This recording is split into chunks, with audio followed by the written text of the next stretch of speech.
This video explains how to solve equations with variables on both sides. Just like before, when we were solving equations, we first look for, is there any distributive property in the problem? And there is not. Can we combine like terms on the same side of the equation? We have a variable and a constant, so we cannot combine right now. Next, we look at, are there variables that can be moved to just one side? And yes, we do have variables on both sides that we need to move over to just one side. The biggest hint I can give you on this is to move the smaller variable.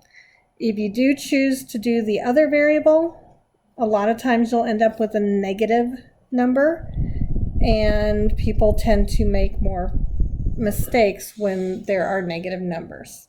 So again, this is just a strong suggestion to move the smaller variable. So we have 5x on the left side and 3x on the right side. 3x is the smaller variable, so that's the one I'm going to choose to move.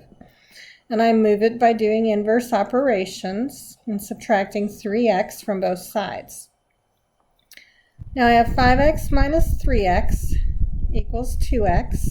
I need to bring down my plus 2 equals, well, 3x minus 3x cancels out, and I end up with 4 on the right side. Now I continue with my steps to solve, and I look to see if I have any addition or subtraction. I do. I have adding 2, so I'm going to do the inverse, which is subtracting 2 from both sides.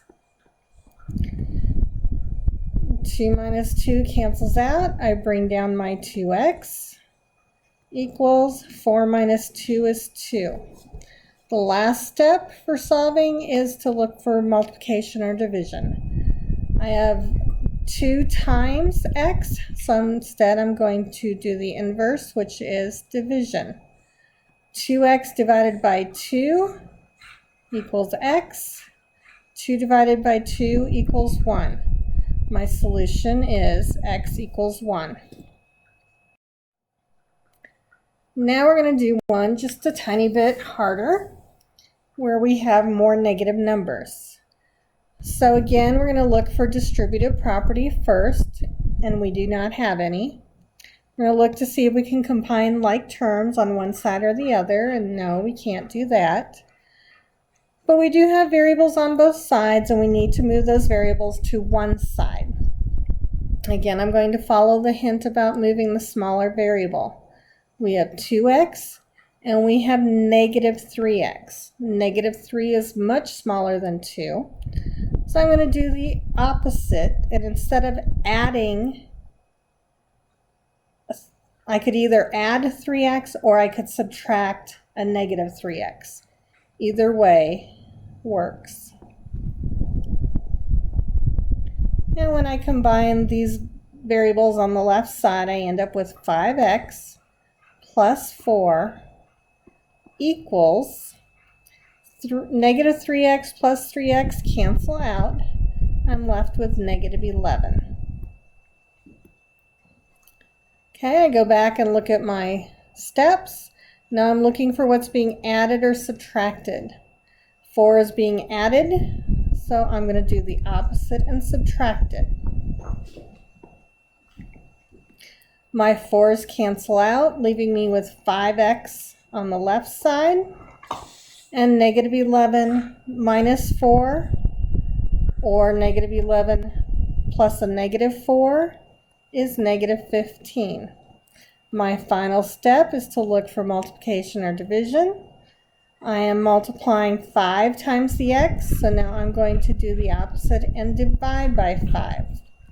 And I'm left with x equals negative 3 as my final answer. Okay, now we're going to do a problem that has another step than the others. So again, we start with, do we have distributive property?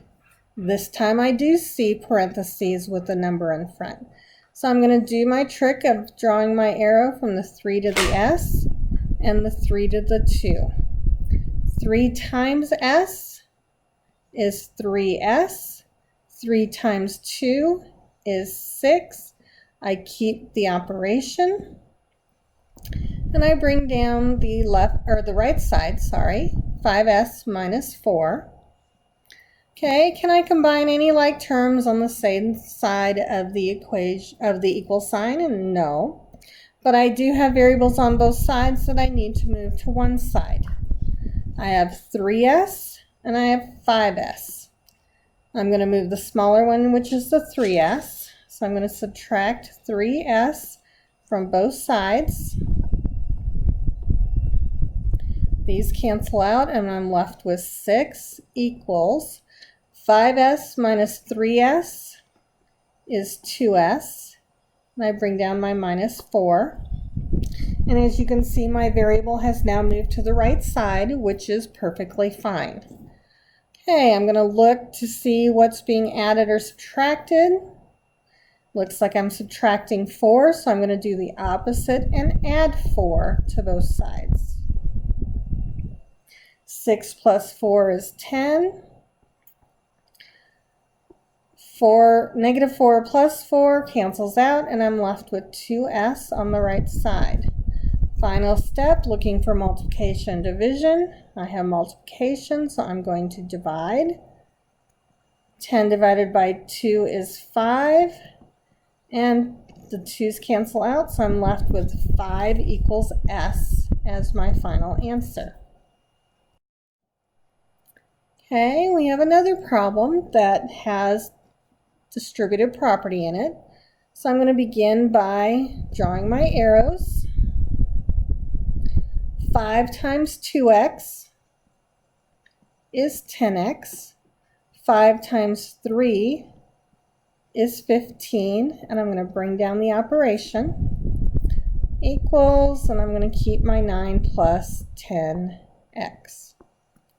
Okay, our next step is combining like terms. I do not have any like terms on the same side of the equation, but I do have variables on both sides, so I need to move the variables to one side.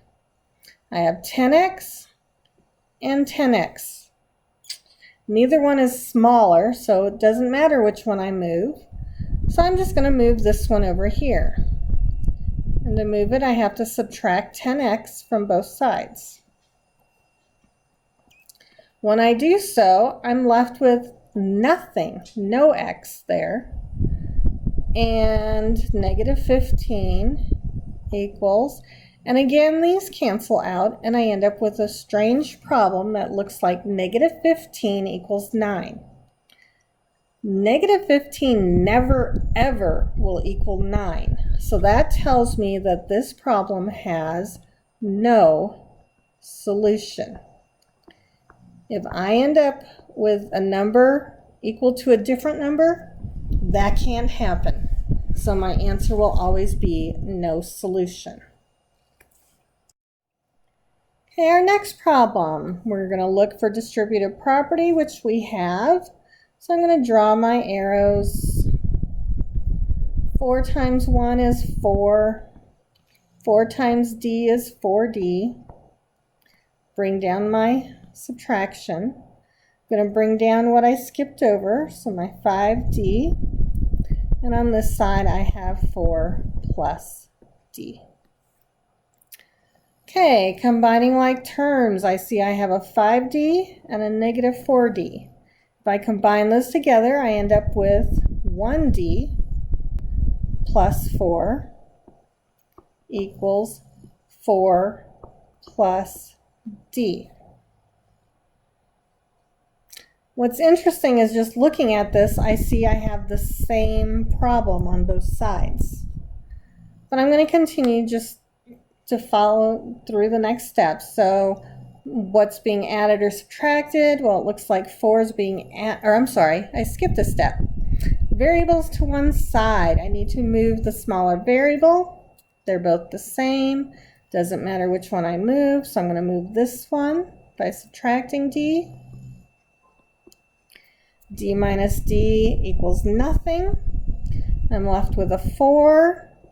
This side, d minus d is nothing again. And I'm left with a 4. Now this time my equation is 4 equals 4. When does 4 equal 4? All the time. So this tells me this problem has infinite solutions, meaning any number will work if I plug it in for x.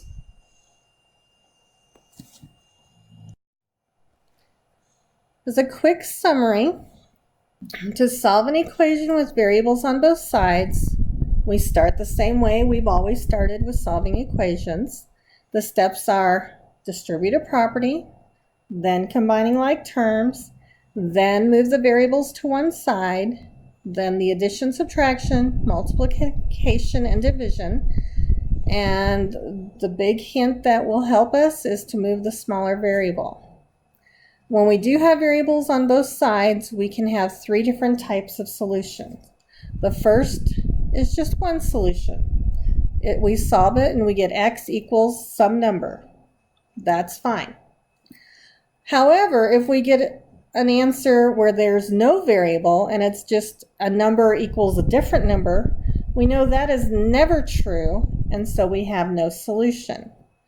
Finally, if we end up with a number equals a number, again, no variable, but it's equal to the same number, that's always true, and so we have infinite solutions.